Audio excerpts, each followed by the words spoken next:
Hi, this is Era, the host of the Tamil Creator Podcast, where I learn about, celebrate, and discuss hot topics with creators from all over the world. Check the mic and make sure it sound right, boys. Hi, everyone. Welcome to episode 4 of the Tamil Creator. This is Era, your host. And today we have another interesting guest.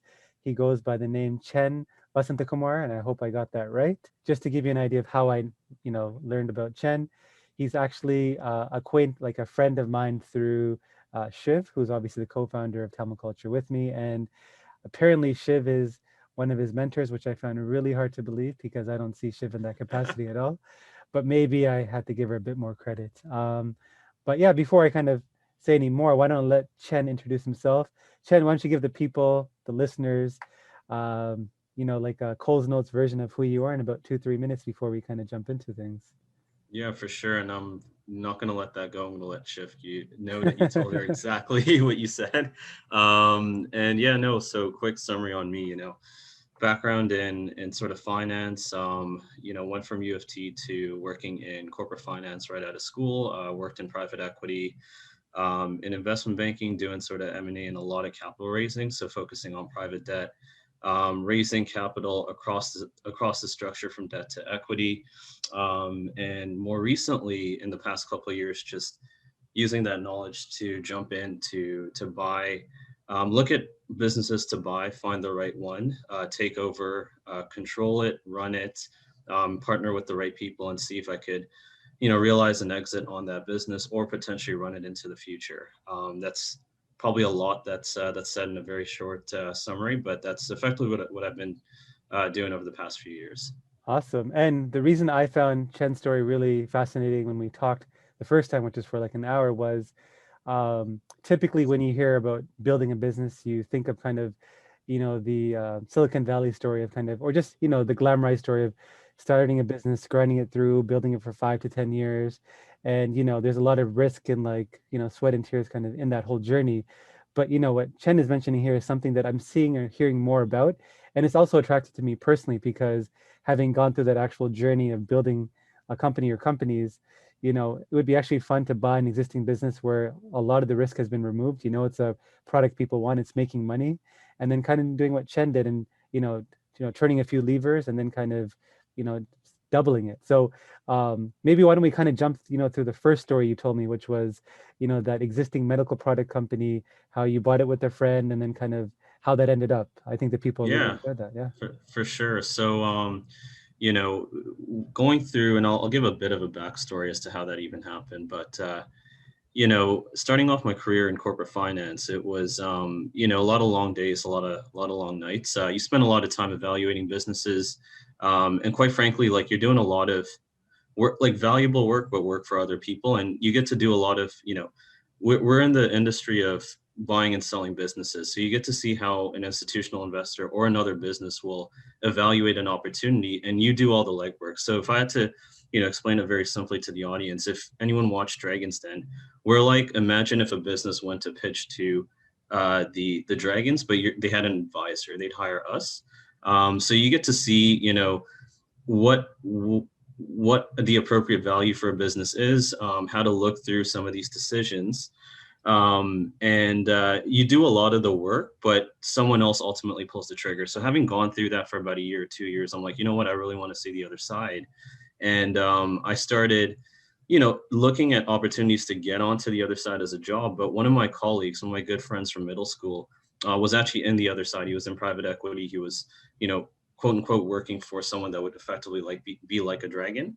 And he had already pulled the trigger. So he was like, you know what, this is, I'm doing all this work for someone else. Like, I think that there are strong cases to be made to do this yourself. One of the biggest limitations to this entire world is, we're looking at 8-figure deals, 9-figure deals, usually like, something that's outside of the realm of what people like you and me can do.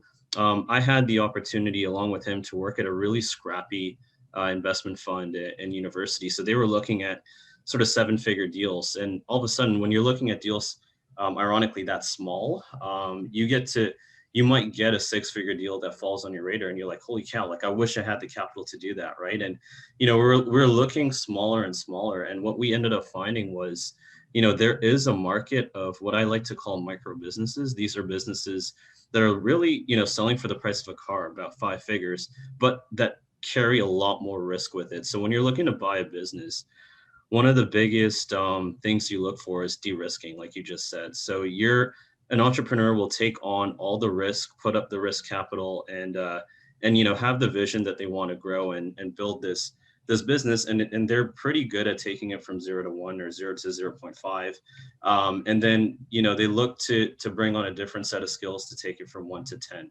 that's typically the process when you look at VC and even with more nuts and bolts businesses in PE.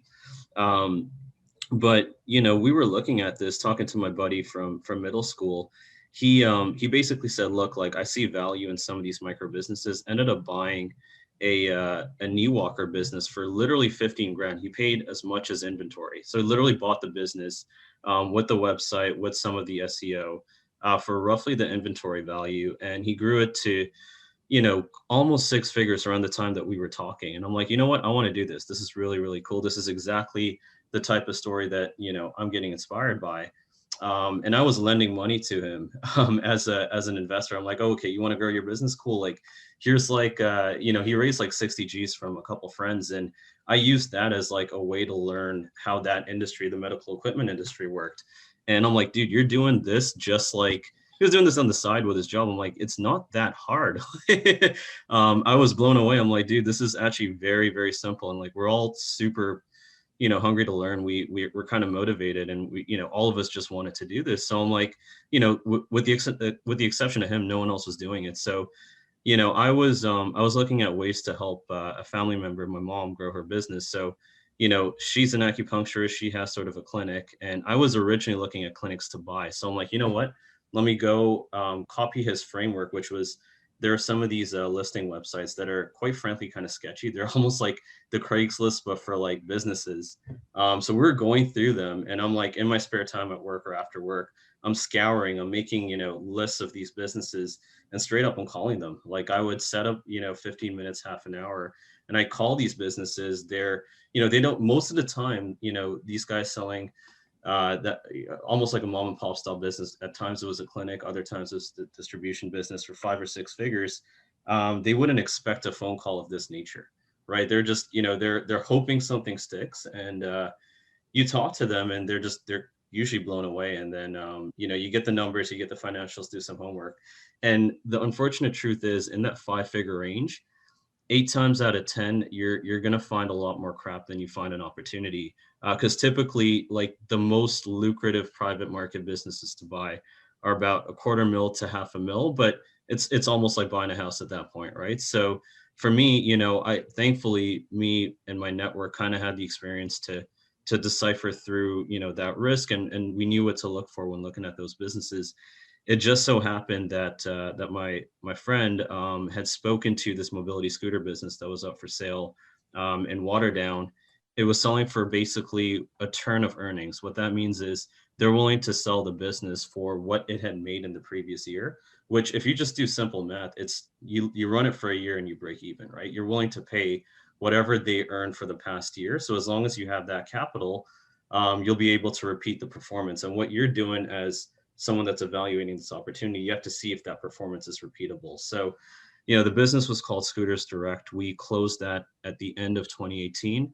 It was a clean deal. I had experience in the space just through, lending to my buddy, and my buddy was running the actual business. So like, it was very synergistic. We pulled the trigger, and I was basically running that with my job at the time on the side. And my friend was running the operations day to day. And I was, handling the evenings and doing the weekends. And we did everything from, we converted the business to effectively like a car dealership, but with scooters. So we converted into a just-in-time inventory model, and did everything from outsourcing operations to getting scooters assembled to or delivered to our storage unit that we treated like a warehouse, hiring contractors to assemble, and finding a courier to do last mile delivery. So we kind of just did it on a whim, and we ended up, crushing our budget for the first year. So And what was the end result of kind of that whole experience? Like Yeah, how much did you put in and how much did you end up making?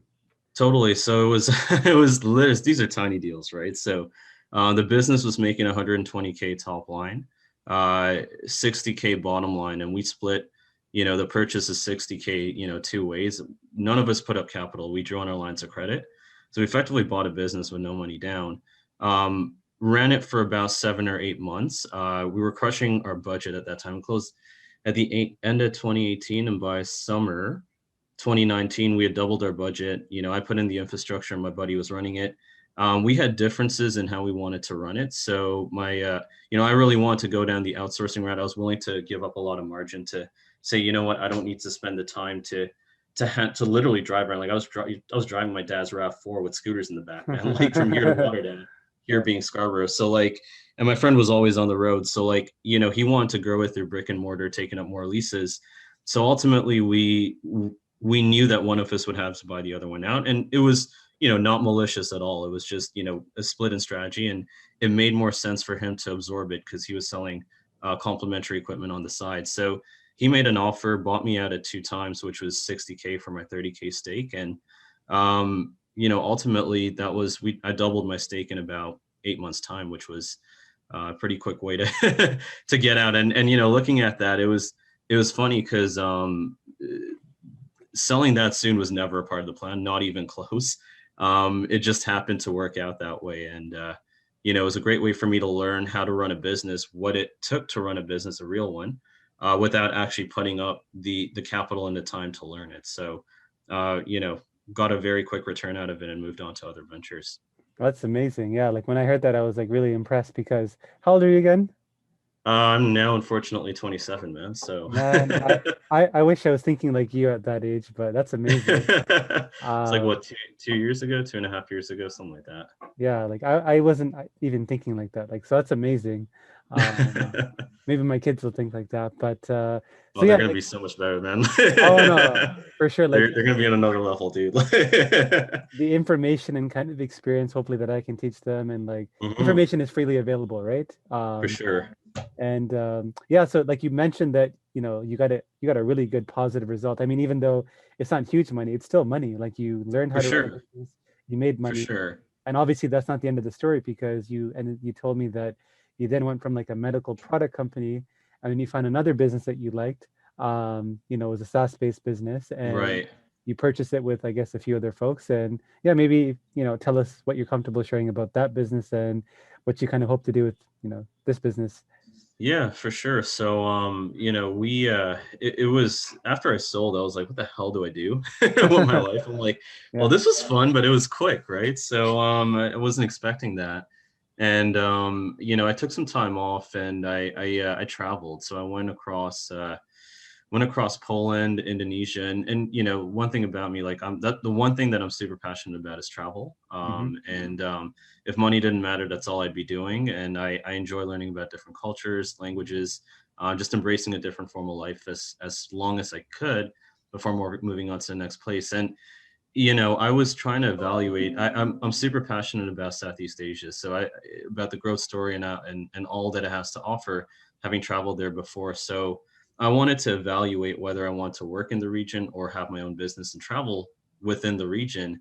And luckily, it's a long story, but I actually had friends in each of the places that I traveled to: Poland, Indonesia, Singapore, and funny enough, Shiv actually reconnected with one of my older friends that was living there. So this was the first trip that I did solely for the purpose of networking. So I'd gone through all that, came back, realized that, okay, I don't want to work there. I actually want to have my own business that would allow me to travel and that would allow me to be location independent.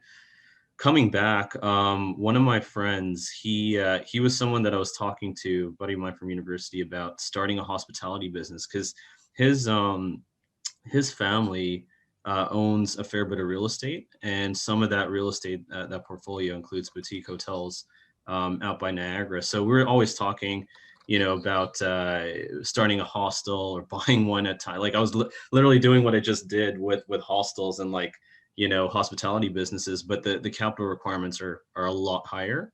And you're looking at much more risky jurisdictions. So I'm like, okay, maybe this is not the right fit. All of a sudden he calls me, and at this point, so he has the luxury of working remotely even before COVID, where he manages their fund as effectively the de facto CFO. So he could do this remotely, and he was traveling Europe while he was doing it. He was in a co-working facility, kind of doing what I did, looking for businesses for sale. This was on a website called Flippa, and if anyone knows Flippa, same story. It's a lot of, unfortunately, garbage websites or businesses at the 5-figure range, but you find the needle in the haystack every now and then. He saw one that was on there, and he was staying in a co-working place where he actually met someone that knew the co-founders of the business, and one thing led to another. He ended up meeting those guys through his travels. And it was one of those businesses that just shouldn't have been placed there, because it turned out that the founding team, one of them was from Toronto, the other one was someone that had built and sold a business to Uber. They had sort of quit their jobs or whatever and were traveling the world, and ended up building a business called BeHere, to effectively fund their travels, and as a project in a space that they were very passionate about, the future of living, and the future of work in some sense. And BeHere is it's effectively, it's a global living platform, and it's effectively Airbnb, but for remote workers, with the focus on 30-day stays or longer. And this was, pre-COVID, a very niche space. Airbnb's like focus had always been 7 to 14 days. So, they're having this conversation. He calls me, he's like, hey, look, like, I'm actually looking forward to closing on this deal. I'm going to go ahead with it.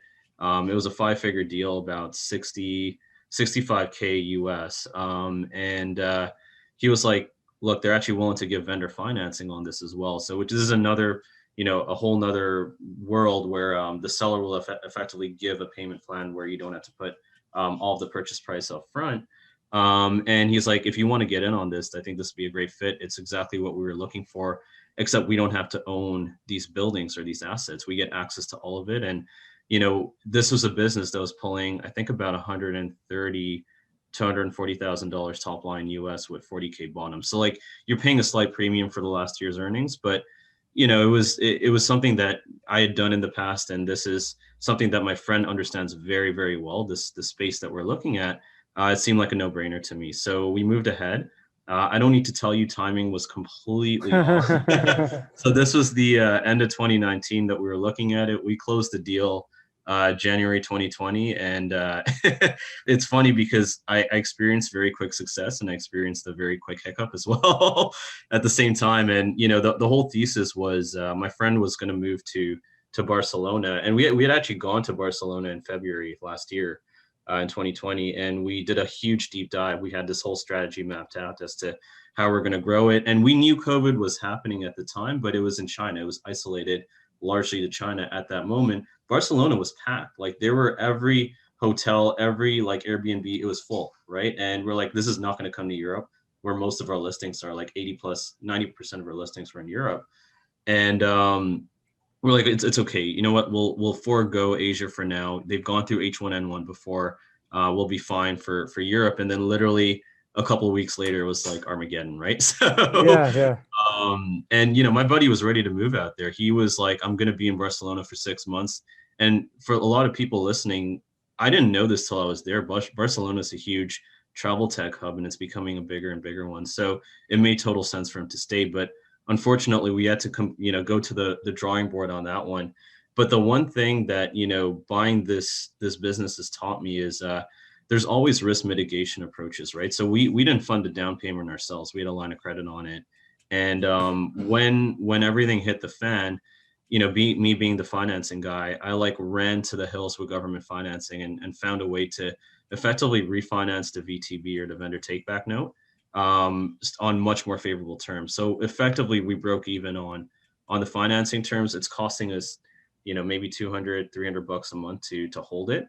And although our revenues fell substantially, because it's a tech platform, and it's not like an Airbnb property that you're signing a lease to run Airbnb on, we didn't have any fixed costs, right? So our fixed costs also went down proportionally. So we effectively broke even in an industry where everyone else got wiped out, right? So it was, you know, a way to experience a downside or a downturn, but thankfully structured in a way where we could still keep operating. So kind of what's going to be the plan? I mean, you bought a Yeah. travel-based business just before one of the biggest pandemics ever in history Exactly. kind of hit Exactly. us. So Exactly. so what's the plan now? Yeah, so the plan, it's we've had to do a lot of sort of brainstorming sessions here, but we were bullish on remote work. Like the reason we bought it was we wanted to grow the remote work aspect of it. And although accommodations died, like at the time, we were because what it impacted us the most because we were focused on effectively exporting Americans. So our audience and our user base was American. I mean, they were the ones hit the most, right? So what we're trying to do now is we're going to build out a remote worker job board, which is kind of being done by a lot of other people, but we want to focus on building and curating the community where we combine not just the accommodation side, but also focus on remote work accommodation that allows and supports remote work. A lot of this was already taken care of, but focus on, you know, Wi-Fi core areas and like reposition it to what we think the future work's going to be, which is, you know, global, right? So we're seeing that everyone's working from home right now, but a portion of that, a large portion, we believe is going to remain post-COVID. And we're starting to see tier 2 cities and remote work hubs pop up around the world. And it's just a focus on that and try like a lot of our learning is going to be how to build it, how to build a community effectively and charge for use of that community. The accommodations might be a loss leader or a break-even type product, but the focus is to reinvigorate a community because now all of a sudden we've been pushed 5 years forward. So that pie of people that, you know, couldn't work remotely but can work remotely now has gotten substantially bigger. So our goal is to dive in on that and continue to focus on slow travel. Like it was definitely a rough year with 2020. You know, we learned that we figured out how to make the platform a little bit better, brought on some key people, and you know, now we're starting to see signs of that recovery. And the other thing too is, you know, when you're kind of working a full-time job and doing this, I'm doing this as sort of a side hustle right now. It does get tough to focus on areas when you know Armageddon hits, right? No, for But you know, we're very optimistic about the future, and I think a lot of it's going to be a focus on global living, where you know we're going to move into an environment where you could sort of work from anywhere. And we're starting to see a completely new area open up that didn't exist before, which is remote work visas. And we've gotten inbound inquiries from from effectively some tour agencies that want to position themselves as remote work friendly. So we're going to see this whole world open up where people will effectively say, hey, like our places are way cheaper. You should come over and work here. You can get your own property for like a fraction of what it costs for you to live in Toronto. Oh, by the way, like you don't worry about the visa, we got it all taken care of, right? So we're seeing this whole world open up, and I think for us it's a bit of discovery, but it's also positioning ourselves well for that new world of travel. I love it. I think essentially almost like a concierge service. Yeah, It's like white gloves yeah, for people. And like you said, remote work was already kind of building momentum before COVID. Like exactly. I've been working from home for like years, and I've been advocating for Nice. it. But I think more and more people want to be, like you said, I like how you phrased it, like location independent. Yep. You know, like I Yeah. think you have like visas to like Estonia. I think the Caribbean, there's Yes, a that few was already places. happening. Yeah. Yeah. So Yeah. I think the idea of providing that concierge service where like, you know, I want to move to Europe somewhere, like Portugal. Portugal is like a big Yeah. one. Yeah. I don't want to worry about the visa. I don't want to worry about how to buy property or rent it. If you can Exactly. do that for me, I would happily pay some kind of 100%. premium. So it's a great idea. For sure. And the other piece too that I didn't touch on is, you know, when we first looked at it, we were like, how is this different from Airbnb, right? That's like the biggest red flag that we had when we looked at it. We're happy to hear, and the unique sort of value prop is also what BeHere does differently is we have what's called a city host. With Airbnb, they use what's called a property host or a super host, where they own the unit or they own the lease on the unit, and it's their job to make sure that they accommodate you in that unit as well as they can. And you end up being a super host if you're just a good person, right? Like you're very travel friendly, you're open-minded and all that. What we've done with BeHere and what previous founders have done is they've separated the host from the property. So we partner with multi-asset owners and effectively institutional owners of property. That allows us to vet the property a lot quicker, a lot more easier, and have peace of mind both for ourselves and for our customers, where it's like, it's not some random schmuck putting up their property, right? Like we know that these guys know how to run properties. They do it at a large scale, and it makes our lives a lot easier to work with. But we also partner with a city host that, like you said, similar to concierge, they're like your buddy on the ground. So when you go to Portugal, everyone wants to connect with locals when you travel, right? More and more travel is becoming this word called experiential. I don't like that word because that's how I've been traveling my whole life.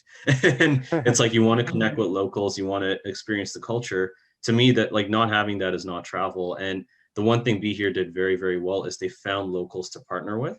And that premium that you'll pay with BeHere gets you, all that local knowledge along with a person on the ground to show you around, stuff that you never would see if you just try to do it yourself, right? Or that would take a very, very long time to figure out. That's awesome. I'm excited to see where you guys go. Yeah, Um, totally. I know we talked a lot about kind of, your journey and kind of the results, but I guess the first step is buying a business. So you Yeah, mentioned like a few places, and you mentioned they're not maybe the best sources. I've heard of a few, like I think Micro Acquire is one that I've heard that's quite popular. interesting. There's another one called Lighthouse Brokerage, I believe, where they sell like specifically SaaS-based businesses. But Hmm.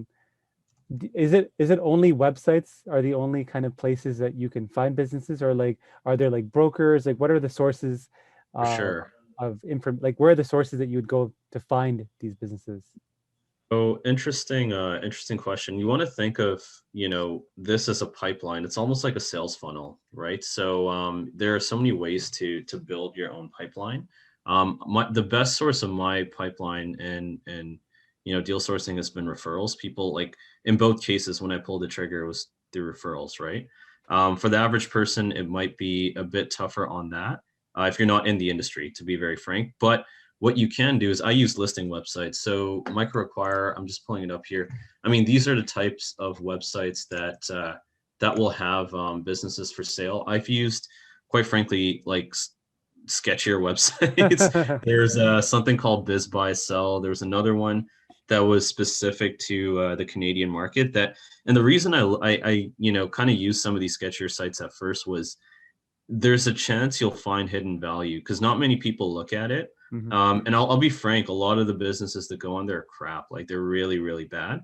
But you just have to know, kind of what you're looking for, and there's certain aspects to look at when you're looking to buy one of these business. One of the biggest ones is how, from the perspective of SaaS, how recurring are the revenues, and from any of these businesses, how likely are they to repeat the performance, namely revenues.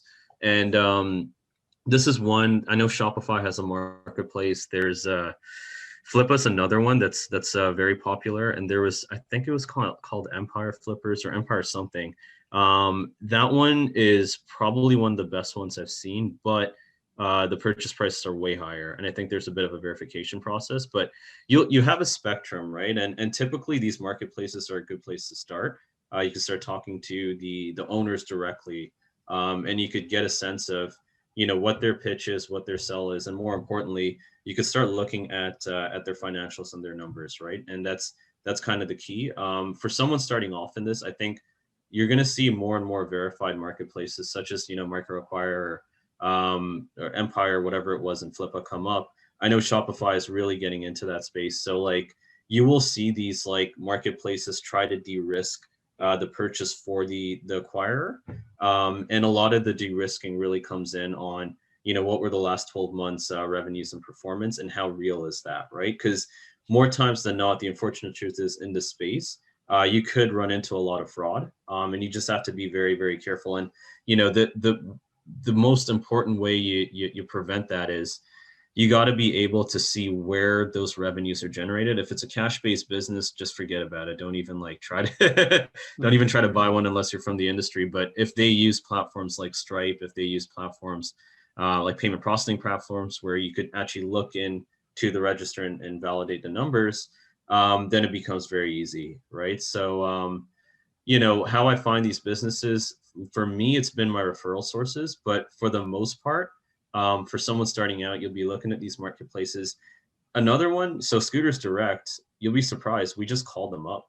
So it was a referral, but one of my friends that was in the industry, he knew that there was interest on them to sell. And the real secret here is a lot of these small businesses or micro businesses, they're overlooked. And because they're overlooked, they will never expect a phone call where they're like, oh shit, like someone wants to buy my business. What? They, like no one's gonna expect that. And you'll be surprised at how much interest there is once people realize that there might be a liquidity event for their business. And it also allows you to go in with a bit of negotiating leverage, right? Because they never considered it in the past. And I think if anyone wants to do this systemically, there was a process. So in university, I worked for a private equity fund that did this on their own. And they looked at very small businesses.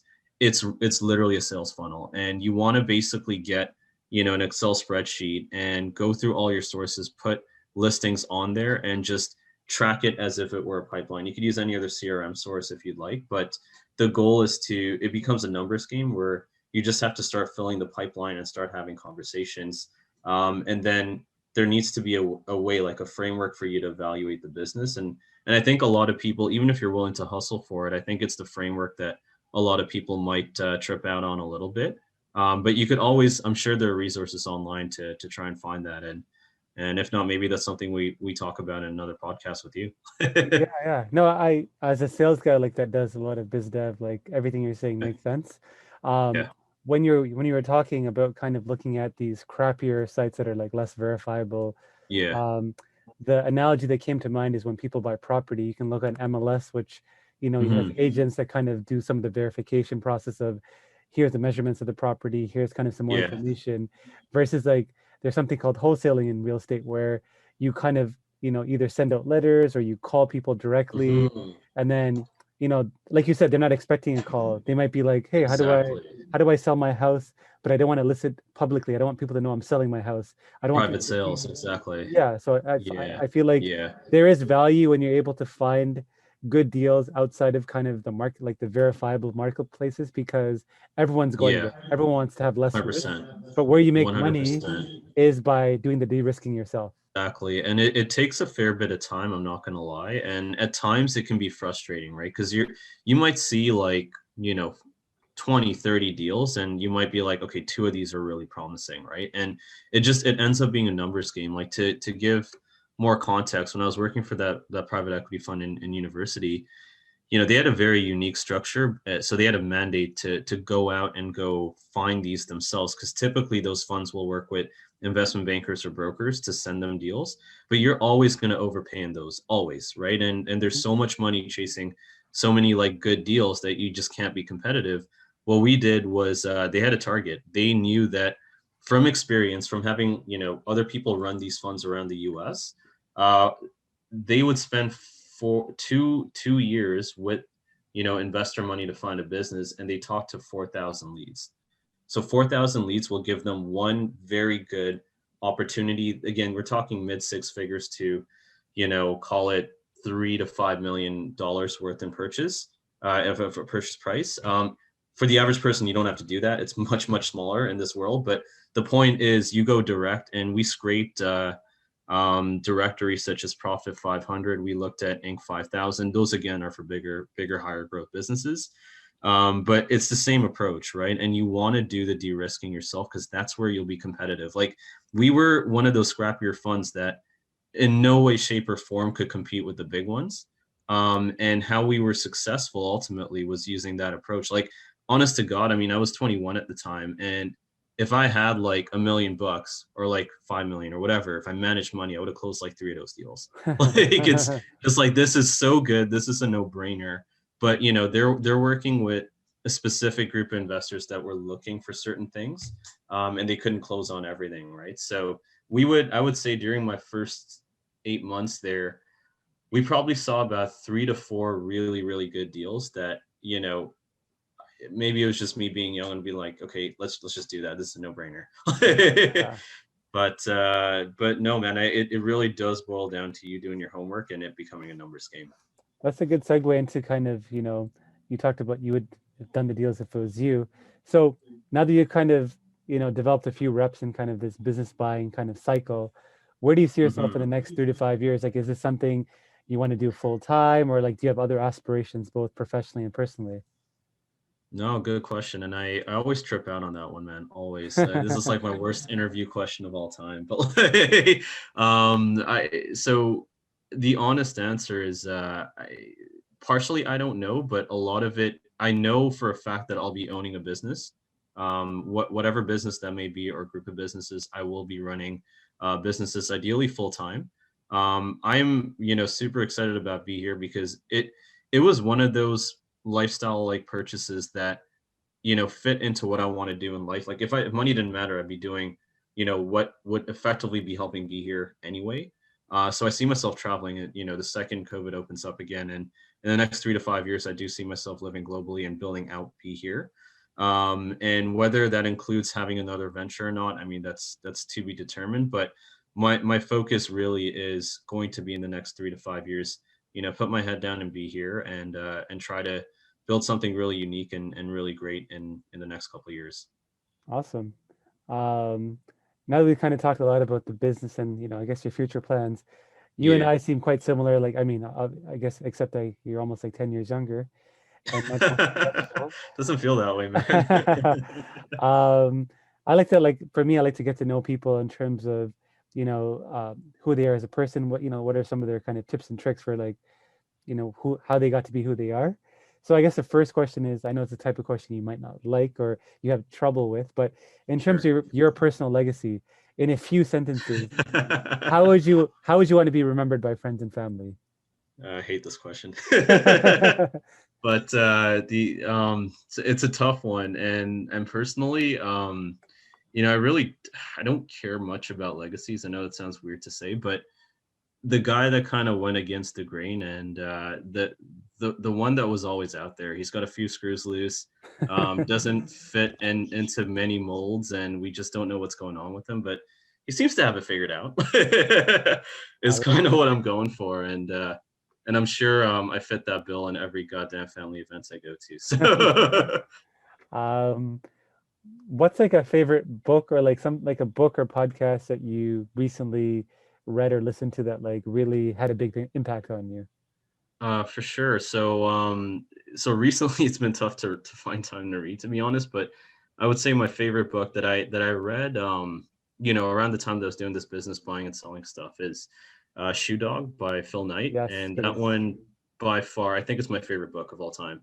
And it's weird. Like I didn't become a reader till after university, I think, and it was for anyone that doesn't know, it's basically Nike's story as to how Phil Knight started this company, ironically, working at the Big Four as an accountant. And I found that very interesting because I'm at the Big Four at Deloitte as non-accountant, but in their investment banking group. But he was doing this full time while working as a reserve officer in the army, slanging shoes from like state to state before internet. And I'm like, how the hell? And this is before venture capital, right? So this guy was using the magic of other people's money, which is leverage, and just leveraging his business as much as he humanly can with the banks, and just growing that way. And like, I almost would not recommend, even with someone that's taken ridiculous risk doing some of the sketchy business buying and selling stuff, like probably something I'd never recommend anyone else to do. But he made it work, just hovering on the possibly losing it all at any given point. And to me, like reading through that book and just understanding what was going on in his mindset, along with having a similar background, was just like, this is awesome. How the hell did you do When I, this? when I read that book, I felt so much stress. Like, I don't think I'm Yeah. risk adverse, but I was like, Yeah. if I was this guy, I would have lost all my hair. I would have had so much health problems. It was crazy. I was like, Yeah.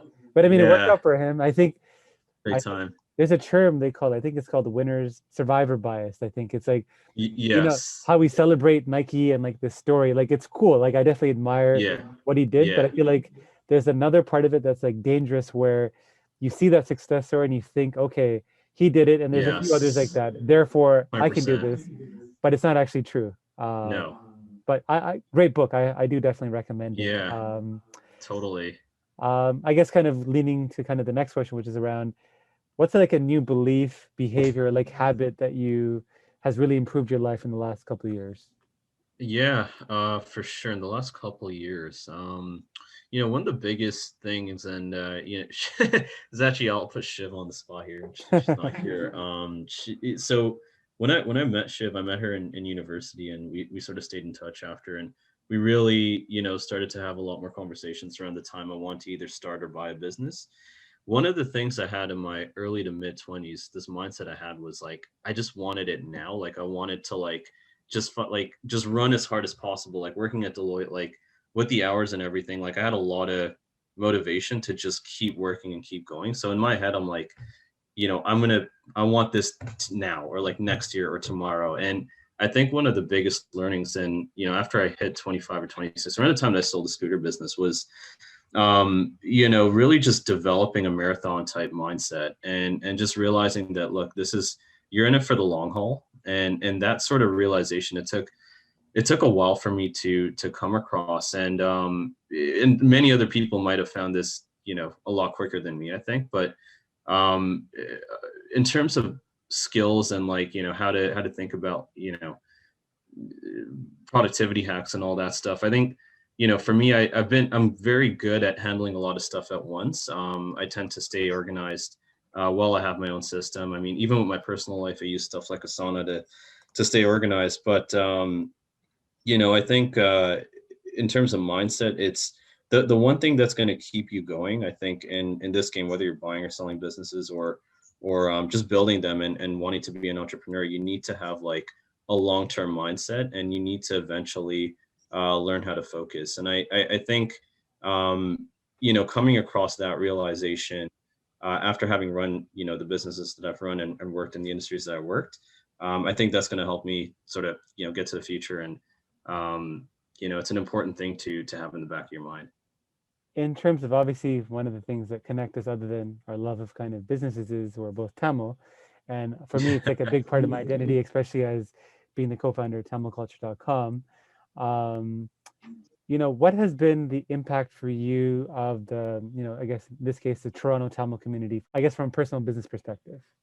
It's also an interesting question. And it's tough to answer because my background's it's funny because I've moved around a lot, like coming into Canada. I was born in Abu Dhabi, came over here to Scarborough, and I've been across Scarborough, Mississauga, downtown, and now back to Scarborough. So my social circle's constantly changed. And I actually, for a long part, like was not that not that connected to the Tamil community beyond just family, right? Like I had mom and dad, and I'm an only child. So, and a lot of our family is not in Canada.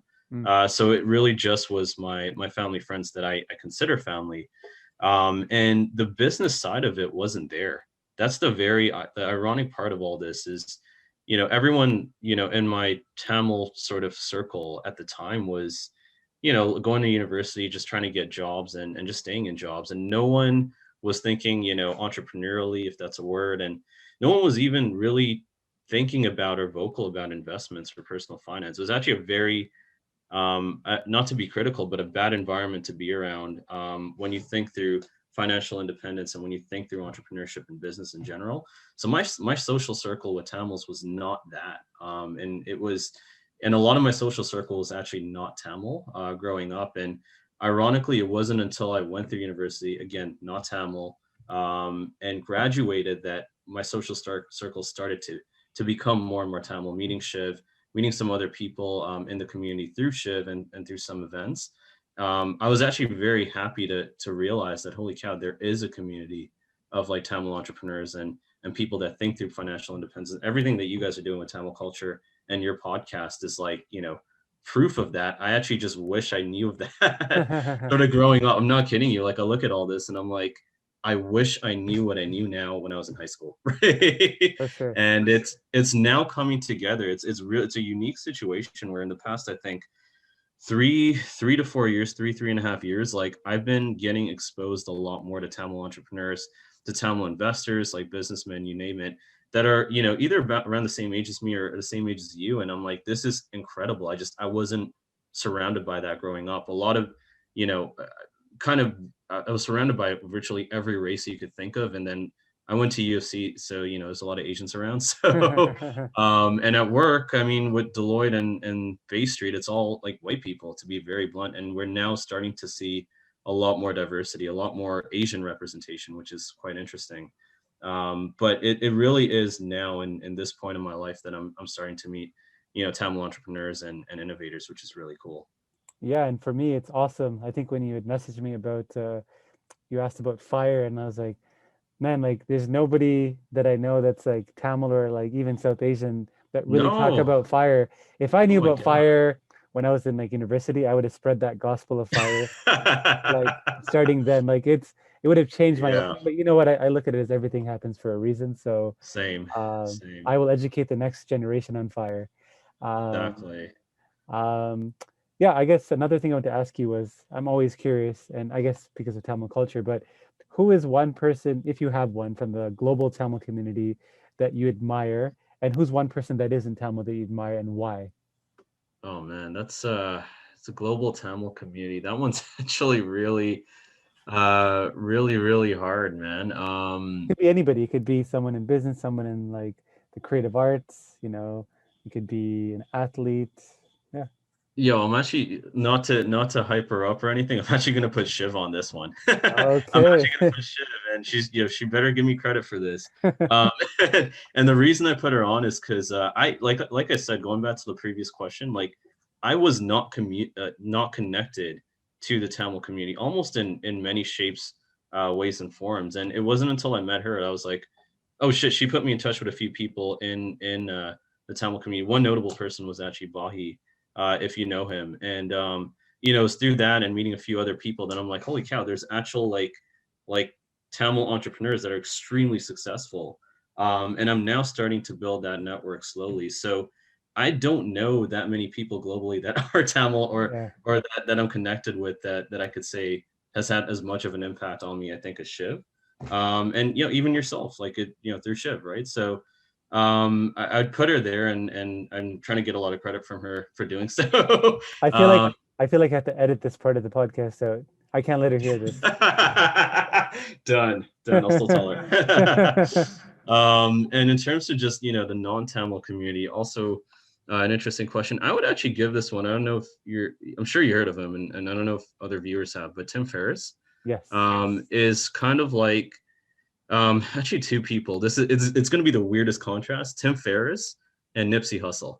Okay. Okay. And it's the weirdest contrast ever because Tim Ferriss, for anyone that doesn't know, he's like the productivity guru of like our century, in my opinion. Like this guy, wrote a book called The 4 Hour Work Week, and I remember I was sick as hell of Deloitte at one point, and I was on the go train, and I'm like, what the hell am I doing with life? This is like around the time the idea of buying this business came into mind.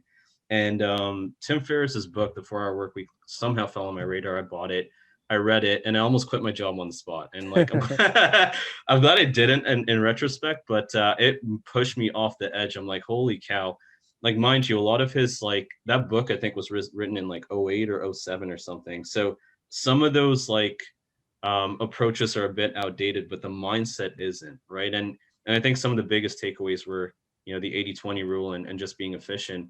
And it just forced me to think differently in terms of, you don't have to work for someone else forever. You could focus on yourself, and you should. And if not, you're being blindsided to yourself. And Nipsey Hussle, because I'm a huge hip hop head, and I didn't know about Nipsey, I think, until around the same time, coincidentally.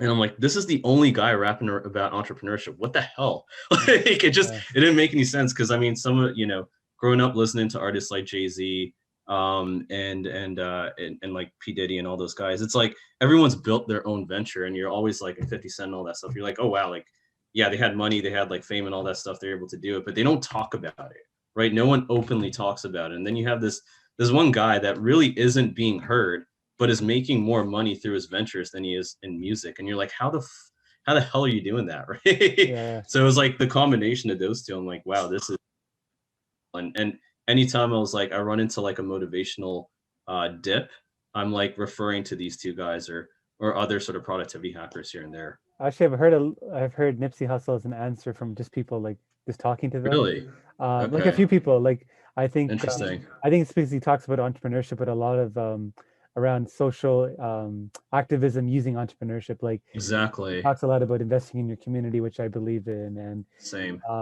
he uses music. Music was kind of his way of building his brand, but really Exactly. you use that to kind of like a podcast, like you use that to build relationships, and then Exactly. maybe something comes out of it, maybe something doesn't, but like he's an example of probably someone that did that really well. Exactly. So I like the answers, I like the contrast. um Definitely contrasting. Awesome.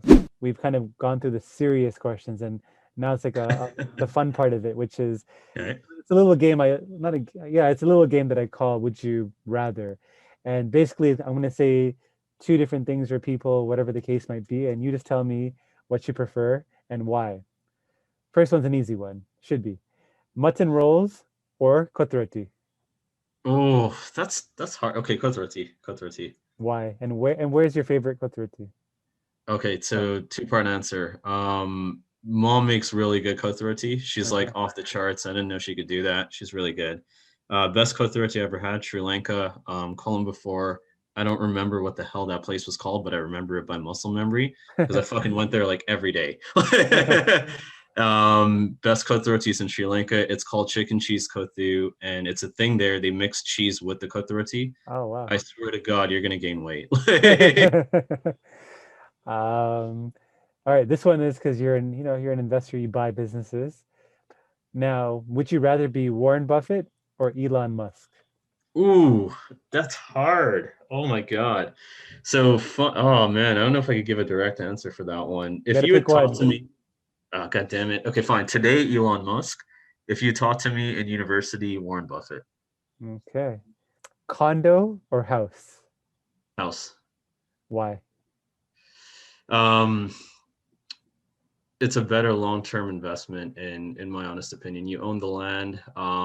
You play onto the scarcity argument, and you mitigate supply risk. But house with the caveat of when we're traveling, I need a property manager and I'm willing to pay for it. Sounds like an investor answer. Uh, Toyota or Tesla? Tesla, dude, I already made a pre-order. Okay. What makes you? I guess it's pretty obvious you're an Elon Musk fan, so Tesla. Actually, you know what? That's why it was so hard to answer a question. I've connected with a lot of really cool tech buddies that made me a Tesla person in the past like 2 months. And why Tesla? It's actually investor answer.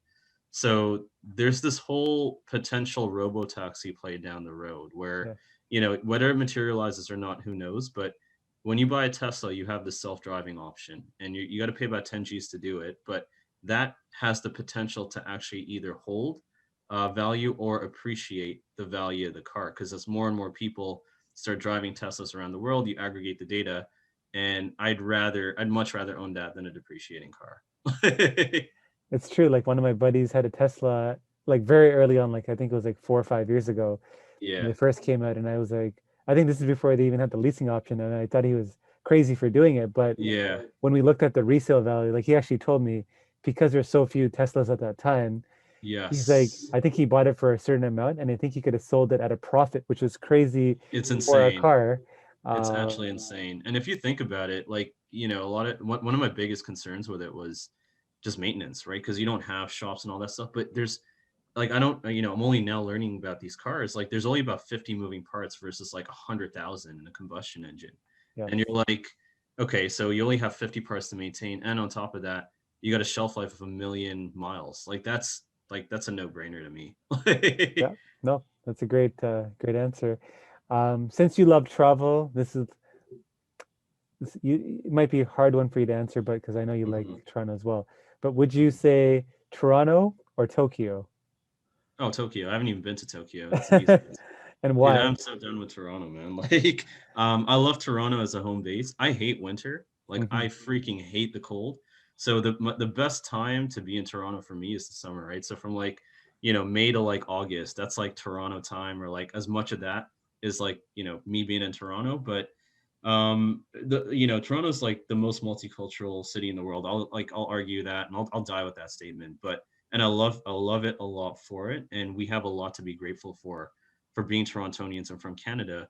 The one thing I think for me is like I'm too fatigued from having been in Toronto as long as I have, and the one thing with Toronto that's both good and bad is we tend to assimilate, right? So we have all these different cultures that's super dope, and everyone gets along with each other, but I don't think we celebrate. It's my opinion that we don't celebrate each other's cultures as much as we should. And when you look at places like Singapore, for example, not as multicultural as Toronto, but you still have a hodgepodge of culture. But everyone knows everyone else's culture, right? So like the Tamil guys will be celebrating the Chinese people sort of culture and New Year and all that, and vice versa. And like the younger generation is just like truly grown in a way where they're more open to learning about different cultures. And for me, why Tokyo? Like it's completely new. Yeah, yeah. And I'm just thrown into an environment where people don't, might not speak as much English. So I better learn, some Japanese to get by, right? So Love the that's more answer. exciting for me. Yeah, this has been awesome. I mean, I think we got kind of through the questions and the fun round. I think for me, just kind of thinking about what I've learned in this conversation with you, and I think what people will get out of it is some key points, and maybe you can add a few as well. But I think the key thing really is, buying a business is not really out of the realm of possibilities for people. Most people, when you think buying a business, you're thinking 6 figures, 7 figures, like it's, Mm-hmm. these investment bankers or like these sophisticated folks. Not to say that you don't have to have some kind of understanding or sophistication to buy it, but Yep, anybody can learn how to buy a business. Uh, totally. an area that you're comfortable with or you have a passion for, because buying a business and running it and creating value so that you can hopefully make a profit out of it or have some kind of cash flow, it takes a bit of time and patience. But Mm.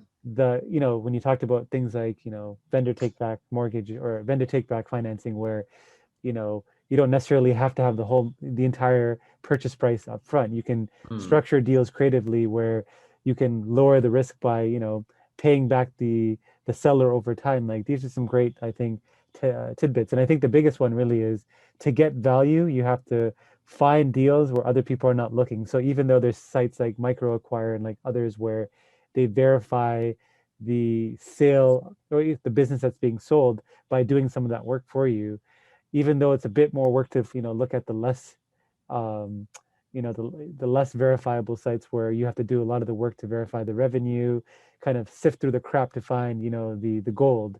Mm-hmm. You could make even more money, and you'll probably get more of an understanding of, you know by looking at all these bad deals, you'll have a Mm-hmm. better eye for good deals when you do see them. So Exactly.